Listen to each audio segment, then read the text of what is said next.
بسم اللہ الرحمن الرحیم۔ ناظرین، اللہ کی نعمتوں میں چھہارے کو بھی ایک اہم مقام حاصل ہے۔ چھہارا ایک شیریں پھل ہے، اس کا مزاج گرم تر ہوتا ہے۔ اس کی مقدار 4 سے 8 تک ہے۔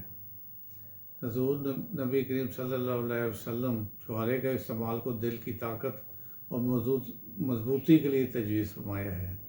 یہ کھجور کی ہی خوش شکل ہے، تاہم کھجور اور اس کے فوائد میں ضرور کچھ تھوڑا سا فرق ہے۔ چھہارا سالے خون پیدا کرتا ہے، کمر میں درد کے لیے مفید ہے اور پٹھوں کو طاقت دیتا ہے۔ اس مقصد کے لیے دودھ کے ساتھ کھانا چاہیے اور پٹھوں میں طاقت کے باعث جسمانی قوت میں اضافہ کرتا ہے۔ اس کی معجون عارض خرما بنائی جاتی ہے۔ ناظرین، چھہارے کو دودھ میں ملا کر پلانے سے فائدہ ہوتا ہے۔ ایسی صورت میں 5 چھہارے چینی ہم وزن میں 5 گنا دودھ ملا کر ابال لیں۔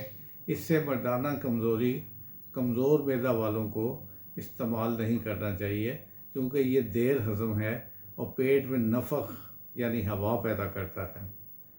بدن کی تھکن کو دور، پتھری کو توڑتا ہے، یعنی حرارت پیدا کرنے کے لیے چھہارا اور کھجور بہترین میوہ ہے۔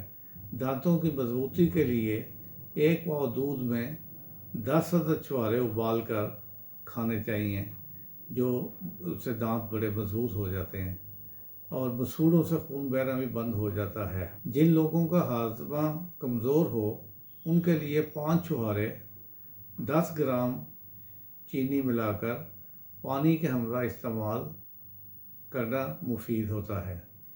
ناظرین، جوڑوں کے درد اور سوجن کے لیے 7 چھہارے اور سونٹھ پسی ہوئی 10 گرام دودھ میں جوش دے کر صبح نہار منہ پینے سے بہت فائدہ ہوتا ہے۔ 7 دانے چھہارے 1 پاؤ دودھ میں جوش دے کر پلانا پریگننٹ عورت کے لیے بچے کی پیدائش میں آسانی پیدا کرتا ہے۔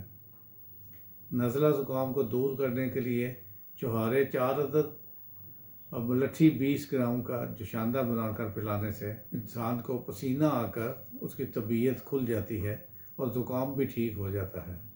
اگر کسی کو بھوک نہ لگتی ہو اور پریشان ہو کہ میں بھوک نہیں لگ رہی، جب آدمی کھائے گا کچھ نہیں تو ظاہر کمزوری محسوس کرے گا، تو چھہارے کا اچار استعمال کرنے سے اس کی بھوک میں اضافہ ہو جاتا ہے۔ چھہارے کا اچار گھر میں بھی بنایا جاتا ہے، تاہم تردد کرنے کی ضرورت نہیں، بازار سے مل جاتا ہے۔